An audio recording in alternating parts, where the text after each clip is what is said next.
Hello and welcome to episode 251 of AvTalk. I am Ian Petchnick, here as always with... Jason Rabinowitz. How's it going? Ian, how you feeling? I'm okay. I'm struggling through it. I lost my voice basically just after we recorded last week's episode, and it's slowly come back. Well, we said a lot of things, so... We did say a lot of things. So yeah, that's been a fun journey back. But other than that, I'm doing all right. How are you, sir? I'm good. I'm a little jet lagged at the moment, but I'm going to power through it and talk to you about some things. And not just the thing we talked about last week, but other things happened too. Some actually... Other things happened. Pretty big news. We'll get there, though. Yeah. So, I mean... Any other week, it would be the lead story, the main story, and possibly, some other things sprinkled in. But we will get to the fact that a federal judge has ruled against the merger of JetBlue and Spirit Airlines later in the show, because there is still much to cover. Jason, you alluded to the fact that you were jet lagged. You found out about the news that the judge had blocked the merger between JetBlue and Spirit. Where did you find out about that news? On board a JetBlue flight from Amsterdam to JFK. And one of the 5 live TV channels they get on JetBlue on transatlantic flights is CNBC. So I turned that on and snapped a few pictures of that screen in the aircraft for historical preservation. Dare I say it's the second largest JetBlue related news event to be shown live on JetBlue in the airline's history. Yeah, I mean, we have to go way back, like 2 decades. I'm willing to go way back. You're going all the way back to like 2005, I think. 2005, I'm dating myself, when aren't I? Canyon Blue landed with the twisted landing gear in LA. Yeah, that was like 2005, dude. That was almost 20 years ago. Certainly, some other breaking news has happened regarding JetBlue since then on TV. Hopefully not. I mean... Presumably when they announced the merger. I don't know. I mean, okay, fine. Maybe I'm just an old man at this point. Well, you were on the flight from Amsterdam to JFK, and it took quite a while to get from Amsterdam to JFK. And we ran the numbers and figured out that you, sir, have been on the 3rd longest JetBlue flight ever.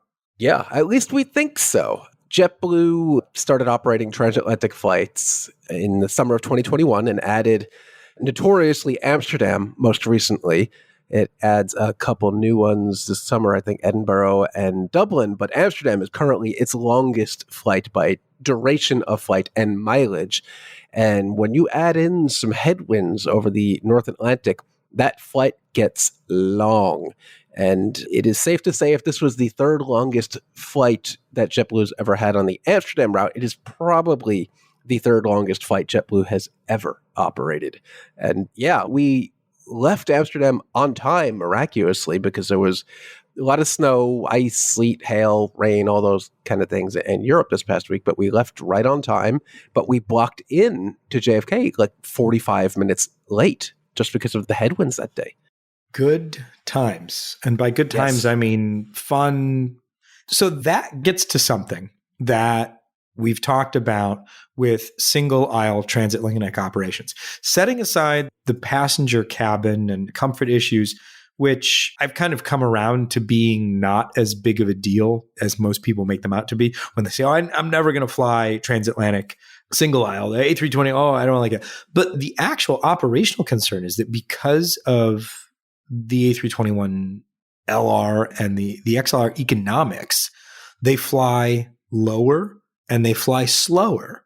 And so they're much more impacted by those headwinds than, say, an A330 or an A350. And I mean, it adds not an inconsiderable amount of time. Yeah, I think the Delta A330-300 that left shortly ahead of us got into JFK about 20 minutes faster. And that could be for any number of reasons, just routing, approach. JFK could literally just be the way things go. They got in an hour earlier. Maybe they had a less long approach than we did. But yeah, I think it took a little bit longer, about 20 minutes longer for us to get in. But we were definitely stretching the legs of that A321neo LR. But it's not the longest flight those operate. I think SAS gets the trophy for that Copenhagen to Dulles all the way down outside of DC. It is an even longer flight by about 45 minutes to almost an hour. So it's a long flight, but yeah. And they're only going to get longer. Yeah, I didn't expect to have such immediate backlash and unjustified hate of the idea from people who I think should know better of taking a narrow body long haul flight. I mean, it was kind of wild to see the hatred of it. Like, oh, I would never do that. It's a narrow body. That's ridiculous. And I'm thinking like, well, I flew JetBlue, so the seat has more legroom than basically any other airline you're going to get out there. The seat is as wide or wider than any wide body out there. Most airlines flying over the Atlantic, if they're flying the 777, it's going to be a 343 layout. So it's basically there is somebody on the window side who is 2 seats away from the aisle. And really the only downside was the economy cabin only had 2 lavs at the rear of the aircraft, and there's nowhere to wait for those. You end up doing that in the aisle, but it really wasn't that big a deal. And if it lowers costs and opens travel opportunities for passengers who may not be able to afford a Delta KLM ticket, I'm all for it. And it was fine. It was 10 hours on board this aircraft, but it was fine. It was fine. Bottom line, it was fine. It was fine. And I think that's what we're going to continue to find out.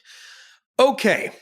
We rejoin the 737-9 MAX saga, or the current saga. We'll go back to the 9th of January. So we left off, we recorded last week's episode on the 10th. Steve Giordano joined us. If you haven't listened to last week's episode focused a lot on what happened on the accident flight. What happened on Alaska Airlines Flight 1282 on the 5th of January. What happened to that specific aircraft. This week, what Jason and I are going to do is walk through the timeline roughly since we recorded last week, what the actions by the FAA have been, what the actions and promised actions by Boeing have been, and what the airlines have been saying about those things. So we're going to go back to the 9th of January to remind ourselves that on the 9th of January, the FAA put out a statement. The way they've been phrasing these, they're very, very safety oriented, very safety conscious. It seems the FAA has certainly learned its verbiage since the MAX grounding in early 2019. It begins every Boeing 737-9 MAX with a plug door will remain grounded until the FAA finds each can safely return to operation. And then it goes on to say that Boeing must provide instructions for inspections and maintenance. Then this is where we kind of left things last week. Boeing offered an initial version of the instructions yesterday, so the 8th of January, that the revising based on feedback. So the airlines and the FAA provided feedback to Boeing, and they said, okay, we need to revise the inspection instructions that we will then approve so that airlines can begin inspecting their aircraft. That has led us all the way in, well, frankly, to this week. The FAA, in the interim between requesting those revisions, and we'll get to when they finally approve those, well, when they conditionally approved something, we'll get there. The 11th of January, the FAA announced that it was investigating Boeing and Spirit AeroSystems to determine if Boeing failed to ensure that completed products conformed to its approved design and were in a condition for safe operation in compliance with FAA regulations. So the FAA sent a letter to Boeing saying that it was opening an investigation to find out whether or not they did what they were supposed to do to make sure that those aircraft were safe and were assembled correctly when they left the factory. I'm going to quote the FAA statement here. The above described circumstances, so the fact that the door plug came out, indicate that Boeing may have failed to ensure its completed products conformed to its approved design and were in a condition for safe operation in accordance with quality system inspection and test procedures. I'm going to kind of hit that last couple of words there. Quality system inspection and test procedures. That same day, Boeing says, we will cooperate fully and transparently with the FAA and NTSB on their investigations. David Calhoun We touched on this briefly last week, where Dave Calhoun, the CEO of Boeing, Boeing released a shortened version of his conversation or statements to Boeing employees. But Calhoun promised that they were going to approach this with 100% complete transparency every step of the way. Yeah, and there were a few notes on the January 11th FAA update, basically, that I wanted to call out. It starts off the update, and I quote, "This incident should have never happened, and it cannot happen again." That is fairly firm wording from the FAA that I feel like we have not seen before. They are explicitly calling out Boeing for saying this should not have happened. And when they say it cannot happen again, they are acknowledging that we have seen past quality issues with the MAX and that this is a problematic aircraft from a problematic vendor at this point. And frankly, they're sick of it by the sound of it. But then at the end of it, they quote, "The safety of the flying public, not speed, will determine the timeline for returning the Boeing 737-9 MAX to service." Ian, where have we heard something very similar to that before? I mean, this was the line that, every other statement that the FAA has put out. This particular incident. But this was the line. So longtime listeners of the podcast will know where this comes from. But if you're just coming to the podcast because of this issue, or you need a slight refresher, in the original MAX grounding after the two crashes and MCAS was the focus, Boeing made a series of statements that the FAA, and I think anybody who's following the grounding, took as a nudge, a shove, a thoughtful shoulder in passing to speed up the approval process. Boeing thought that they were ready to move. Boeing said, hey, we're waiting on everybody. It's the FAA is holding us up. Like, we fixed the problem. The FAA is holding us up. And the FAA told Boeing, I'm sure there were words exchanged behind closed doors, but in public, the adopted phrase became the safety of the flying public, not speed, will determine the timeline. And that has been reused here. Yeah, exactly. Go on.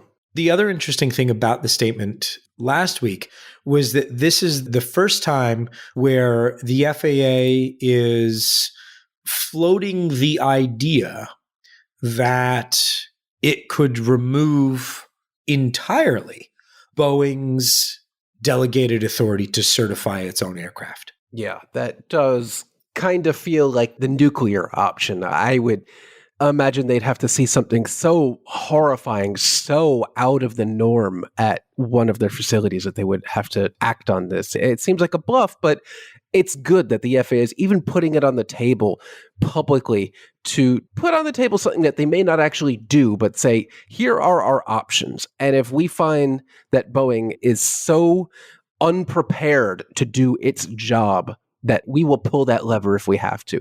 I can't imagine that happening, but it's good just to see the FAA put its cards on the table and say, here's what we can do. Don't make us do it. So I got ahead of myself. So we were still on the 11th of January. Oh, it's like a week ago. I know. The 12th of January is when the FAA announced that. So in addition to the investigation into this specific incident and Boeing's quality systems writ large, the FAA announced what it calls, quote, new and significant actions to immediately increase its oversight of Boeing production and manufacturing. So this was just the day after they announced that they were going to begin an investigation. So then the FAA on the 12th of January announces an audit involving the Boeing 737-9 MAX production line and its suppliers to evaluate Boeing's compliance with its approved quality procedures. Then the results of that initial audit will determine whether additional audits are necessary. So it could be audits all the way down. We just don't know yet. Here's one that I find interesting. Increased monitoring of Boeing 737-9 MAX in-service events. I assume that just means that the FAA is going to take a closer look at any reported in-service events rather than just kind of through normal oversight. And then finally, an assessment of safety risks around delegated authority and quality oversight, an examination of options to move these functions under independent third-party entities. That one is fascinating to me. So essentially, Boeing wouldn't be able to do what it is doing today, but the FAA probably doesn't have the capacity to do it either. So someone else would come in and do that work. That is not a great option, but if it's what has to happen, I mean, it's probably the best way to do it. Yeah, that one, I mean, all sorts of questions. Yeah, the thing that I'm trying to get at here is exactly what Jason just said.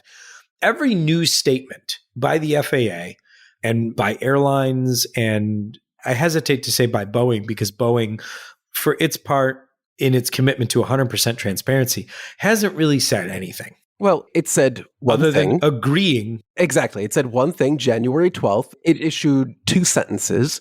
We welcome the FAA's announcement and will cooperate fully and transparently with our regulator. We support all actions that strengthen quality and safety, and we are taking actions across our production system. End quote. So, yeah, I guess there's not much more they can or should say in that situation. Right. Good thing they said something, because they have often gone seemingly too long between statements. But yeah, this is what Boeing, they acknowledged it. There's nothing more for them to say at that point. But the FAA had more to say the next day, didn't they? They did, but I want to stop for a second and remind everybody that we're talking about, we've made it to the evening of January 12th. The accident meets the definition of an accident. The accident occurred on the evening of the 5th of January. The FAA made an immediate statement that it knew something had happened and that they were investigating. They followed that up with the NTSB will investigate and they will support that investigation. Then they said, we're going to issue an emergency airworthiness directive that will prevent this condition from happening again. And it's going to take 4 to 8 hours worth of work for the airlines to do each inspection and get the aircraft back in the air. That was the 6th of January. 6 days later, here's the FAA again on the 12th of January.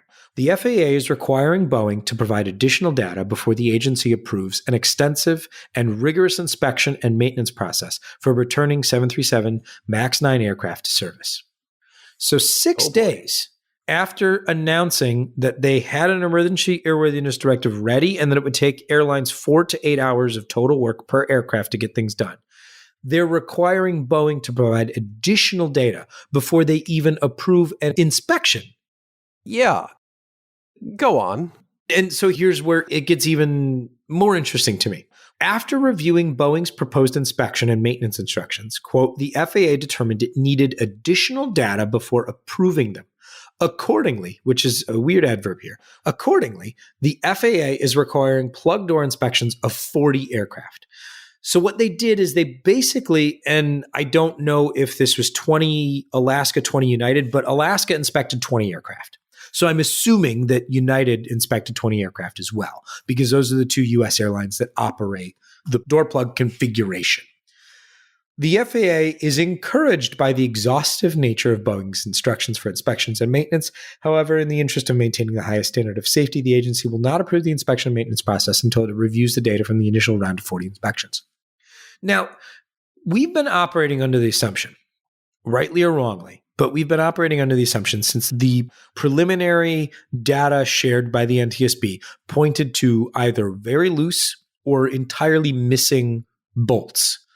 We've been operating under the assumption that this is are the bolts there? Are they tight? Now, the FAA requiring an initial round of 40 inspections and then reviewing data from those inspections before issuing how to safely mitigate whatever is happening, that, again, raises a lot more questions than it answers. Yeah. And spoiler, we're going to jump ahead a little bit here. It is now Wednesday, January 17th, and the inspection of those 40 aircraft has only just wrapped up. So that took 5 days to do, 40 aircraft. That is a much longer period of time than I think anyone would have initially guessed. And we don't know what happened in that inspection of those 40 aircraft, how exhaustive it was, how careful they were. Those details have not been revealed, but that is far longer a period of time than I think anyone thought it would last for. Yeah, especially since the airlines were very forward in saying, we've taken these planes apart. They are ready to go. And we've seen pictures of aircraft from United and Alaska with the seats removed in that section, the sidewall removed, everything's ready to go. So what exactly did the 40 aircraft inspection entail? We just don't know. And they're being, I'm not going to say cagey, but they're not being revealing of exactly what they were looking for, what those inspections revealed, what they've learned from it. I would have liked to see some of that, but I guess we simply don't need to know that. I mean, yeah, we don't need to know. Yes, I would like to know as well. I mean, Boeing maintenance instructions, Boeing inspection and maintenance instructions, the MOMs, have historically been considered proprietary and not shared with the general public. I think at this point, it might be worth reconsidering that view in this regard. Yes, I don't think any other manufacturer is going to steal the notes from this particular inspection. Airbus can probably handle this on its own. The more public Boeing is with exactly what's going on here, I think the better, because they're on thin ice at the moment. So that takes us to where are we? We're on the 13th of January. Oh, on the 12th of January, Alaska Airlines also announced that it would start moving 737-9s that are outstations without a maintenance facility. So basically aircraft that aren't in Seattle, or there's a few that are in Oklahoma City right now, but start moving those towards maintenance bases. The first one departed today on the 17th of January. N709 AL went from Austin to Oklahoma City, where it will presumably have its inspection and any fixes that need to be done. As part of this transparency, shall we say, and certainly as an effort to regain the trust of its customers, Boeing has invited, shall we say, airlines to enhance their own oversight of Boeing's work. Alaska Airlines is taking them up on it. Ryanair is taking them up on it. Ryanair, one of Boeing's biggest customers, has announced that it will double the number of inspectors that it assigns to Boeing production facilities to ensure that the aircraft are being assembled correctly and being delivered as they should. One of the interesting quotations comes from Alaska Airlines on the 13th of January. Quote, Boeing leadership has publicly said that this incident is the result of a quality escape. This week, we engaged in a candid conversation, which means it was interesting and perhaps some yelling, quote, candid conversation with Boeing CEO and leadership to discuss their quality improvement plans to ensure the delivery of the highest quality aircraft off the production line for Alaska. I would love to have been a fly on the wall for that particular candid conversation. I'm sure that phone call was quite interesting. And Alaska went on to say, it will initiate and enhance our own layers of quality control to the production of our airplanes, including our quality and audit teams began a thorough review of Boeing's production quality and control system, including Boeing's production vendor oversight. So I assume this means we don't just want to see what Boeing's doing. We want to see how Boeing is managing Spirit Aerosystem. I don't think they name check Spirit, but that's really what you have to That's who we're talking about there. Yeah. And I quote again, starting this week, we will also enhance our own quality oversight of Alaska aircraft on the Boeing production line, expanding our team with additional experienced professionals to validate work and quality on the Boeing 737 production line. It's a great step by these airlines putting their own people or more people on Boeing's line. But it's just incredible that it's come to this, that an aircraft that Boeing has been manufacturing for decades and decades, more than a half a century, they have to have airline representatives looking over their shoulder to make sure the bolts are tightened. But Boeing is welcoming this, which is good. And to Boeing's credit in after fact, I suppose, they're also doing a number of other things, more quality inspections, additional inspections throughout the build process at Boeing and Spirit. They are adding people to work alongside the Spirit Aerosystems folks that will examine the installation of the mid-exit door plug, as well as, quote, 50 other points in Spirit's build process. I mean, Jason's point, the 737 was introduced to the world in 1967. It's undergone a variety of iterations. It's been stretched. It's been notoriously shrunk, It's been updated. It's been, I mean, the engines are new. The avionics are new. The wings are slightly different. Systems have changed, but it remains fundamentally the same plane that it was in the late 60s. And to Jason's point, they've been building this plane for decades. And to me, that's the biggest thing. We talked about this a little bit last week, where we want to be, Steve mentioned Boeing's too big to fail. And I think certainly that's the political case and the economic case.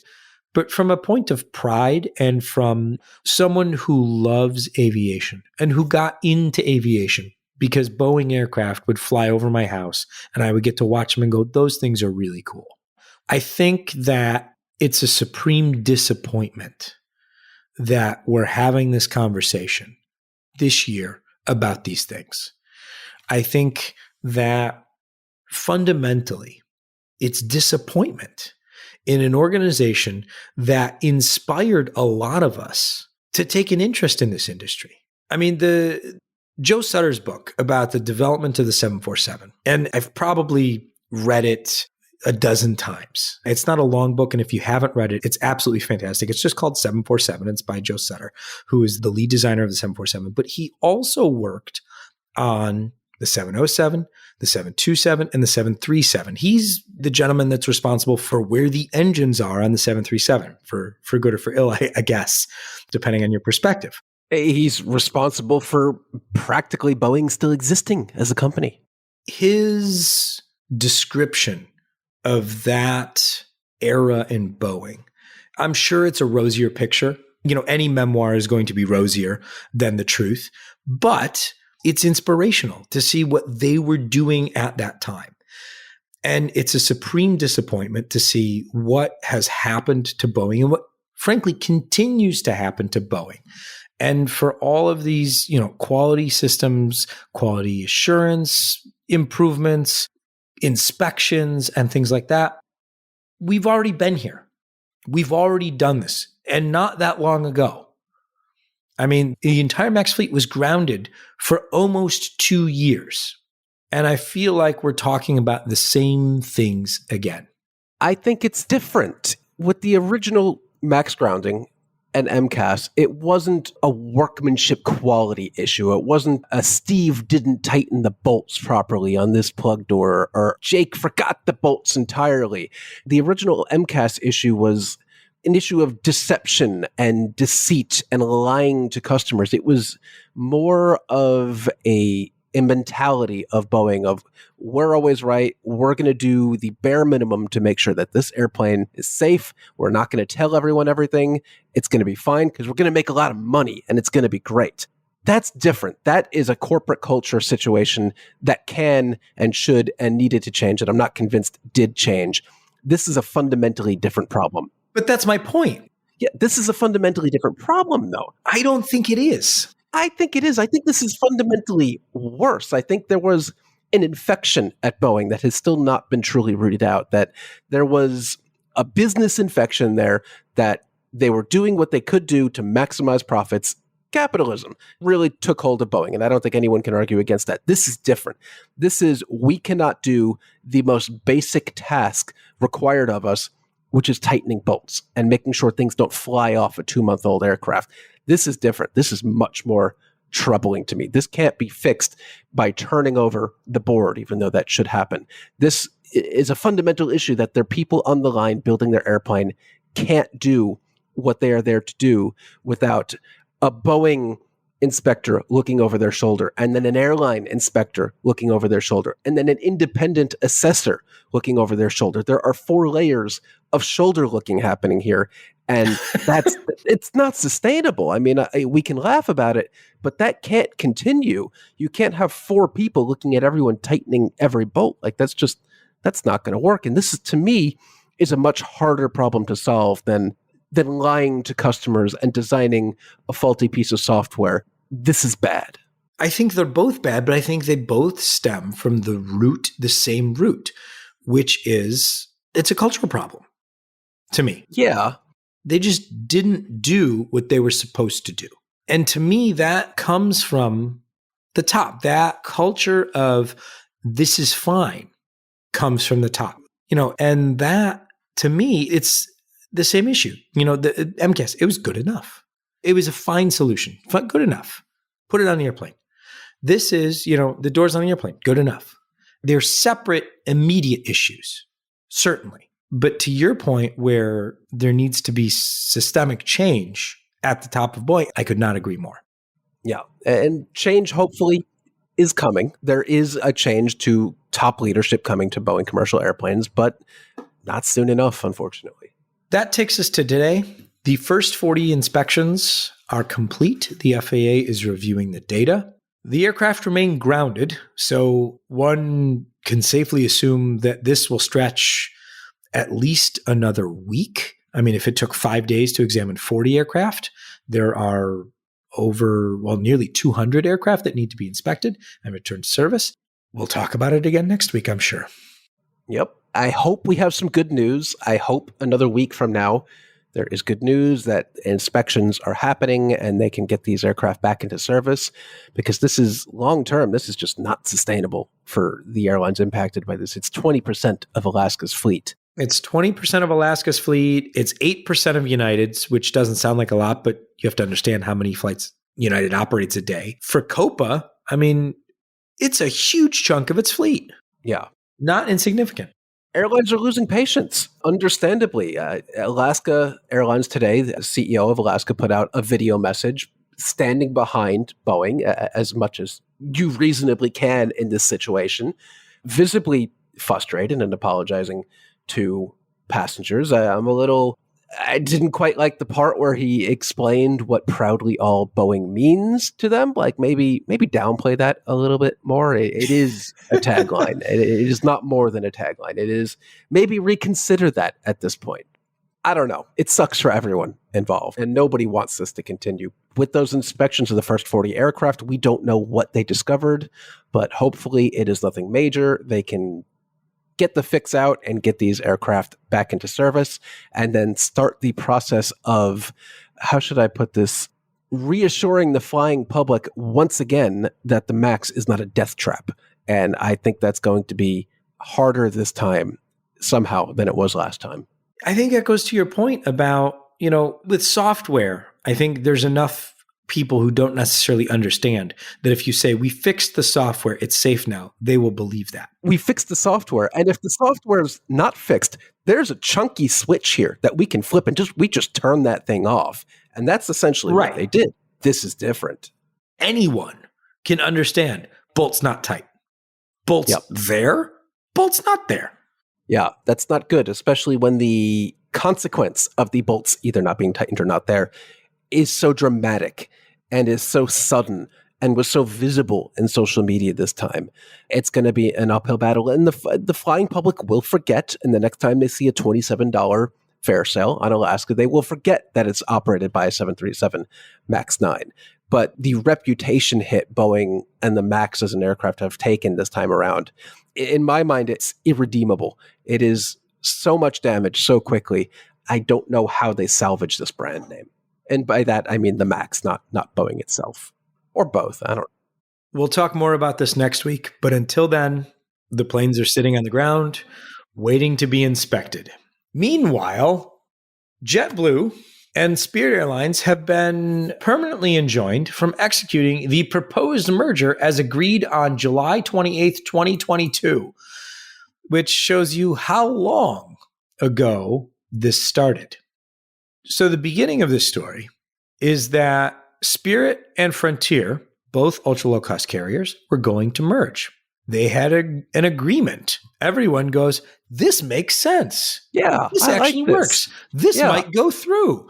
I first read about it on one of those outdoor kiosks, screens in Manhattan, and said, yeah, I like it. I like it. Right. Not the way I like news being broken to me in my industry, but yeah, okay, I'm going to continue on my day. But then JetBlue came along with a better offer and said, no, we're going to buy Spirit. The idea here would be that JetBlue would absorb Spirit's pilots and aircraft as a way to grow their fleet, their pilot corps, and their route network.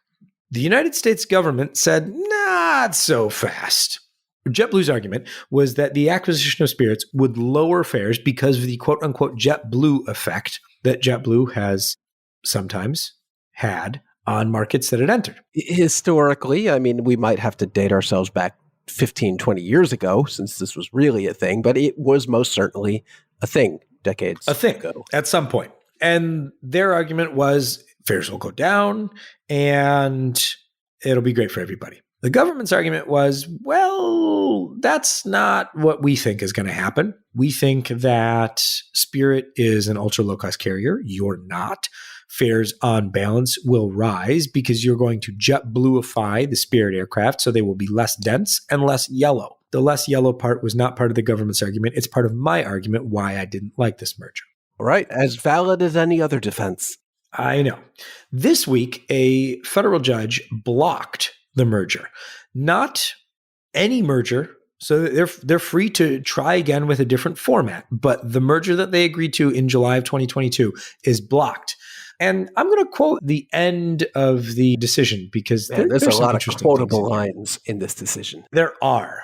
We're not even going to quote the part where he just riffs on Les Miserables at all. Les Mis, yeah, which is just fantastic. There's a whole footnote with Les Mis lyrics. But I know the quote you're going to read at the end. Take it away. The court rules that the proposed acquisition violates Section 7 of the Clayton Act. Spirit is a small airline, but there are those who love it.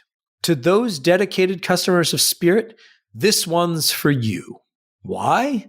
Because the Clayton Act, a 109-year-old statute, requires this result. A statute that continues to deliver for the American people. What?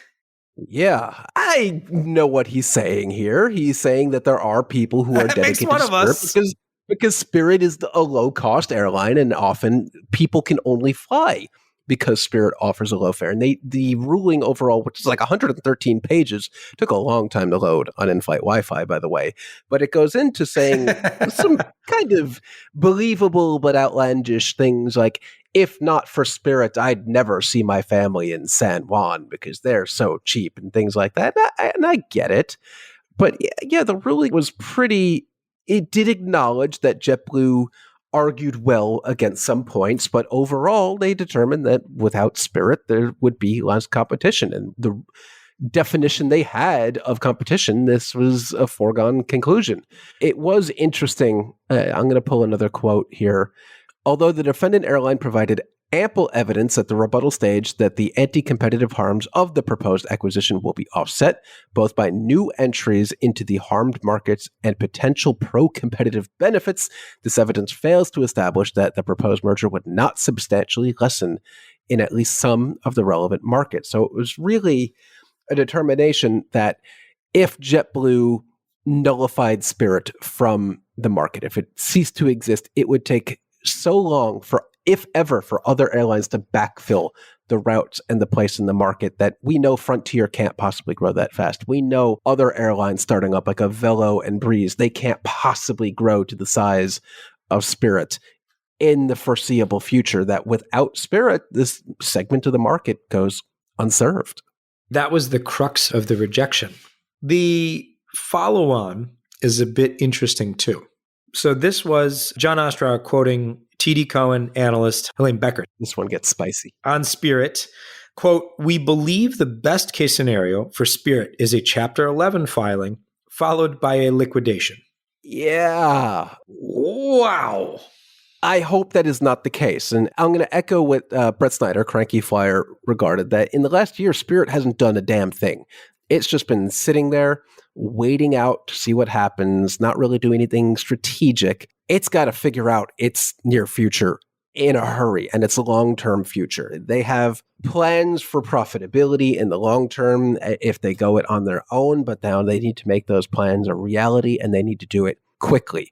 I hope a Chapter 11 and then liquidation is not Spirit's near-term future, because then more harm will obviously come to everyone if Spirit simply stops existing rather than being absorbed by JetBlue. But I wouldn't be shocked if Frontier gives it another shot. I feel like that would see little to no resistance from the DOJ, but we'll have to wait and see what happens. But as we know it now, the Spirit JetBlue merger is dead, but could be revived, possibly, if JetBlue determines it wants to appeal this ruling. And they very well may do that. They gave up a lot for this merger, including the Northeast Alliance with American. So now JetBlue, too, is in a bad position. It is not exactly a thriving airline. It's too small to compete. It has lots of operational and financial issues. So what does JetBlue do now? This ruling could be a double-edged sword. Yeah, it saves Spirit for the low-cost flyers, but in doing so, it may permanently harm JetBlue and Spirit as the independent airlines they are today. We'll have to wait and see. I'm not a betting man, but if I were, I would say that we can count on an appeal from both of them against this ruling. I wouldn't be shocked. And it could have been a strategic move all along. I think we always knew this, that JetBlue never appealed the Northeast Alliance ruling against it. American said it was going to appeal, but JetBlue hadn't made that decision. Maybe it was all along. They were so sure that they weren't going to get this merger through and that they were going to appeal it, that they didn't even want to give the appearance that they wanted to salvage the NEA.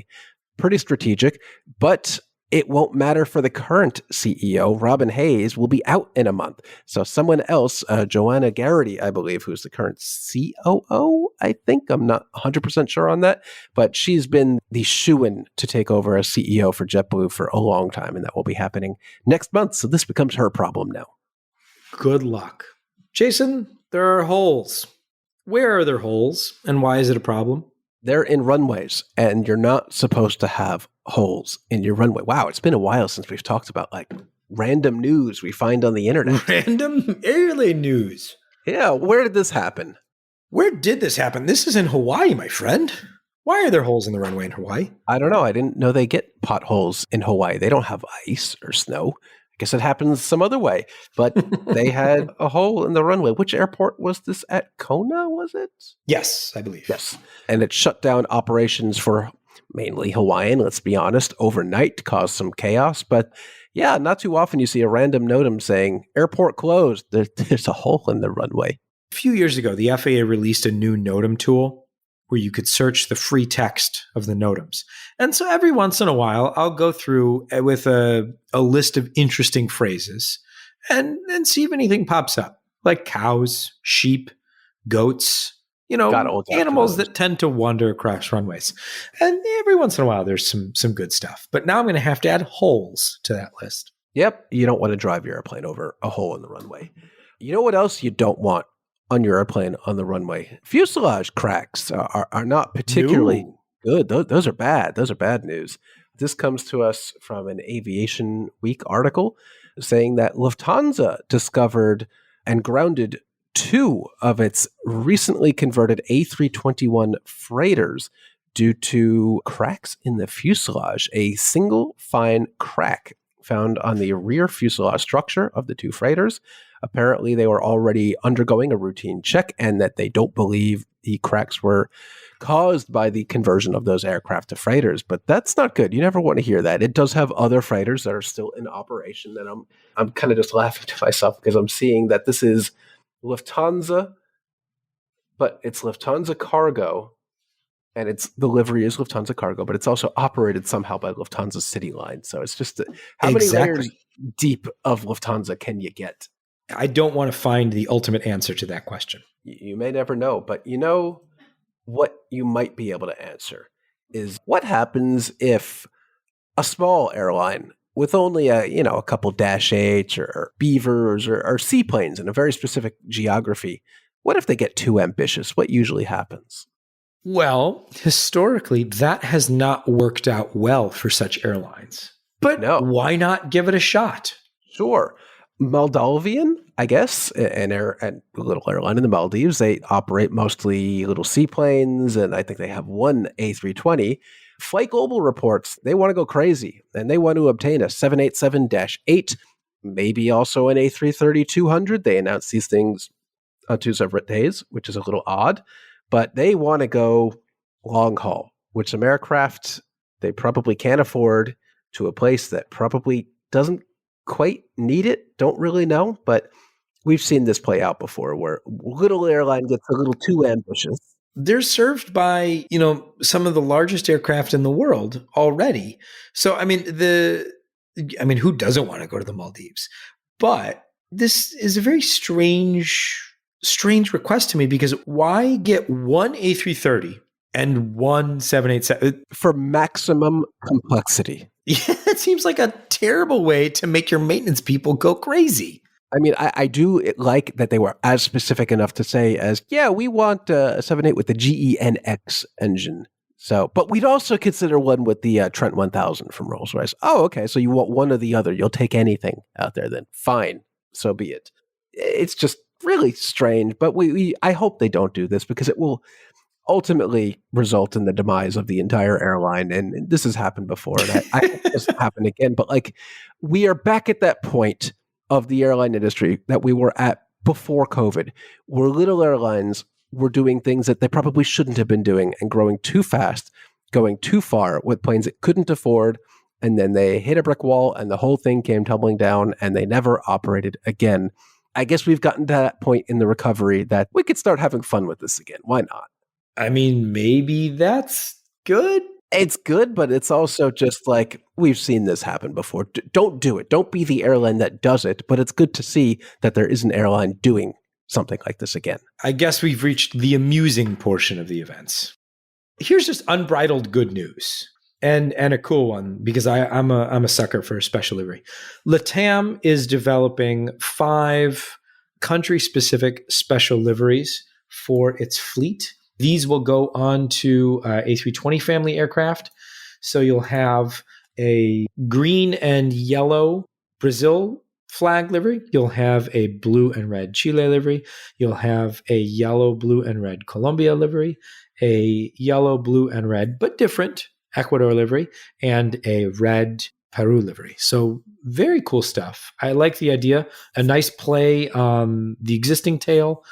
I would have liked to see a little more color on this fuselage, make it a little more special, but cool nonetheless. And looking forward to seeing those actual aircraft. Yeah, nice to see LATAM embracing its culture and all of the various countries that make up that airline. It really is Latin America's airline, more or less. So it's pretty cool. I like it. Yeah. I'm looking forward to seeing them fly.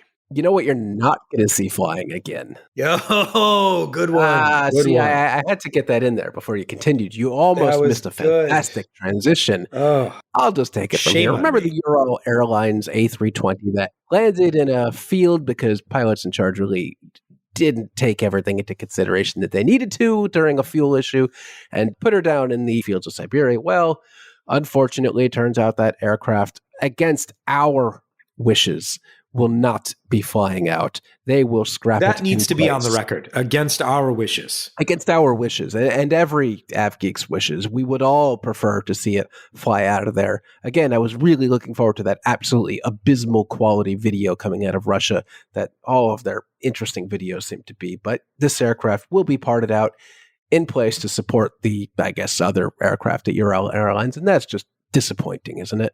I hate when they take the prudent decision. Don't you? Yeah. I mean, if anywhere in the world was going to decide to not do the prudent thing and fly this sucker out, it would have been Russia, especially right now. But saner minds prevailed and it won't be happening. Oh, well. Sad. I mean, there's always next time. I mean, I hope there isn't, but sure. Tell me I'm wrong. You are not wrong. It's happened several times before. It will happen again. Oh. Well, we made it through episode 251 without, I think, any further statements coming from either any of the airlines affected by the 737-9 MAX grounding, the FAA, or Boeing. So we'll leave it here right now. And I'm sure as soon as we hit stop, something else will come out. And you'll read about that, on the Flight Radar 24 blog. Wait, maybe. Actually, I literally just refreshed Boeing's page and there is an update. Boeing CEO Dave Calhoun visited Spirit Aerosystems in Wichita, Kansas, and held an employee town meeting with Spirit Aerosystems CEO Pat Shanahan and Spirit Aerosystems Board Chair Bob Johnson. They shared the following with Spirit Aerosystems employee: "We're going to get better. not because the two of us are talking, but because the engineers at Boeing, the mechanics at Boeing, the inspectors at Boeing, the engineers at Spirit, the mechanics at Spirit, the inspectors at Spirit, they're going to speak the same language on this in every way, shape, or form. We're going to learn from it, then we're going to apply it to literally everything we do together. End quote. Good thing I hit F5. Not exactly newsworthy, nothing major, but a statement nonetheless that said really nothing. We'll take what we can get. And on that note, this has been episode 251 of AvTalk. I am Ian Petchnick, here as always with Jason Rabinowitz. Thanks for listening.